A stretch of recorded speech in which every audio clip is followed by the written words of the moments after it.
বিসমিল্লাহির রহমানির রহিম। ইন্না আনজালনাহু ফি লাইলাতিল কদর ওয়া মা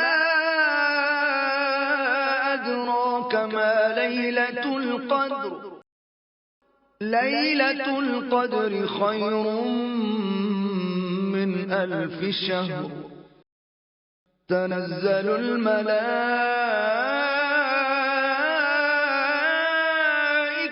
والروح فيها بإذن ربهم من كل أمر سلام هي حتى مطلع الفجر। মুসলমানদের মধ্যে সবচাইতে সম্মানিত, সবচাইতে গুরুত্বপূর্ণ এবং শেষ নবী ও রসুল ছিলেন হযরত মুহাম্মদ সাল্লাল্লাহু আলাইহি ওয়াসাল্লাম। তিনি তখনও নবুয়ত প্রাপ্ত হননি।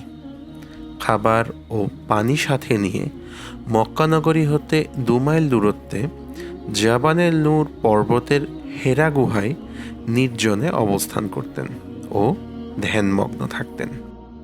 রমজান মাসের কোনো এক রজনীতে তার নিকট জিবরিল আলাইহিস সালাম ওহী নিয়ে আসলো এবং বলল, ইকরা, অর্থাৎ পড়ুন। আল্লাহর রসুল সাল্লাল্লাহু আলাইহি ওয়াসাল্লাম বলেন, আমি তো পড়তে জানি না। অতঃপর জিবরিল বললেন, পাঠ করুন আপনার রবের নামে, যিনি সৃষ্টি করেছেন মানুষকে জমাট রক্তপিণ্ড থেকে, আর আপনার রব অতিশয় দয়ালু।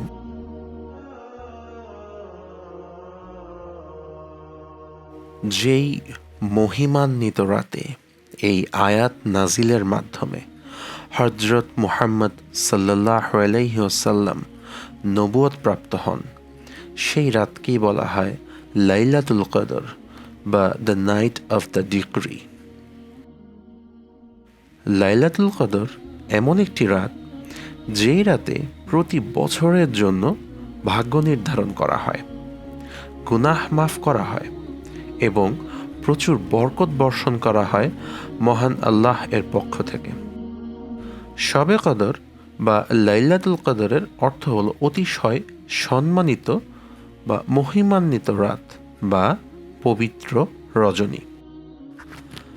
আমাদের বাংলাদেশ সহ উপমহাদেশে লাইলাতুল কদর পালন করা হয় 27শে রমজানের রাত্রিতে, কিন্তু আরব দেশ সহ অন্যান্য দেশগুলোতে এরকম স্পেসিফিক তারিখে লাইলাতুল কদর পালন করার কোনো তথ্য পাওয়া যায় না। আয়েশা রাদিয়াল্লাহু আনহা হতে বর্ণিত, আল্লাহর রসুল সাল্লাল্লাহু আলাইহি ওয়াসাল্লাম বলেছেন, তোমরা রমজানের শেষ দশকের বেজোর রাতে লাইলাতুল কদরের অনুসন্ধান করো। আরেকটি হাদিস থেকে জানা যায়, আবু সাঈদ রাদিয়াল্লাহু আনহু হতে বর্ণিত, তিনি বলেন, আমরা নবী সাল্লাল্লাহু আলাইহি ওয়াসাল্লামের সঙ্গে রমজানের মধ্যম দশকে ইতিকাফ করি। তিনি 20 তারিখের সকালে বের হয়ে আমাদেরকে সম্বোধন করে বললেন, আমাকে লাইলাতুল কদরের সঠিক তারিখ দেখানো হয়েছিল, পরে আমাকে তা ভুলিয়ে দেওয়া হয়েছে। তোমরা শেষ দশকের বেজোর রাতে তার সন্ধান করো। আমি দেখতে পেয়েছি যে আমি ওই রাতে কাদা পানিতে সিজদা করছি। অতএব যে ব্যক্তি আল্লাহর রসুল সাল্লাল্লাহু আলাইহি ওয়াসাল্লামের সঙ্গে মধ্যম দশকে ইতিকাফ করেছে, সে যেন ফিরে আসে। আমরা সকলে ফিরে আসলাম। আমরা আকাশে হালকা মেঘ খণ্ড দেখতে পাইনি। পরে মেঘ দেখা দিল ও এমন জোরে বৃষ্টি হলো যে খেজুরের শাখায় তৈরি মসজিদের ছাদ দিয়ে পানি ঝরতে লাগলো। সালাত শুরু করা হলে আমি আল্লাহর রসুল সাল্লাল্লাহু আলাইহি ওয়াসাল্লামকে কাদা পানিতে সিজদা করতে দেখলাম। পরে তার কপালে আমি কাদার চিহ্ন দেখতে পাই। লাইলাতুল কদর মুসলমানদের জন্য একটি অত্যন্ত গুরুত্বপূর্ণ রজনী।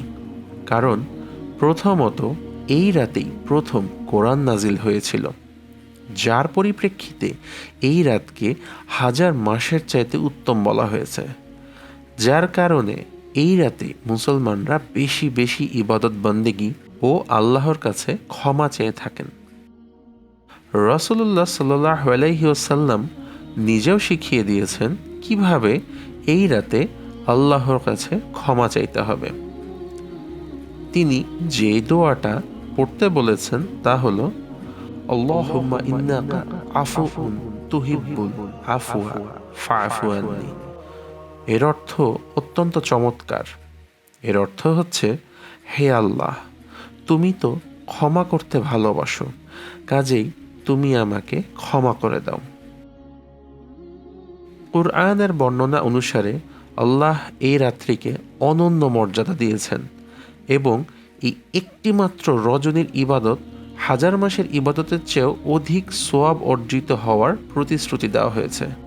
প্রতি বছর মাহে রমজানের এই মহিমান্বিত রজনী লাইলাতুল কদর মুসলিমদের জন্য সৌভাগ্য বয়ে আনে বলে বিশ্বাস করা হয়।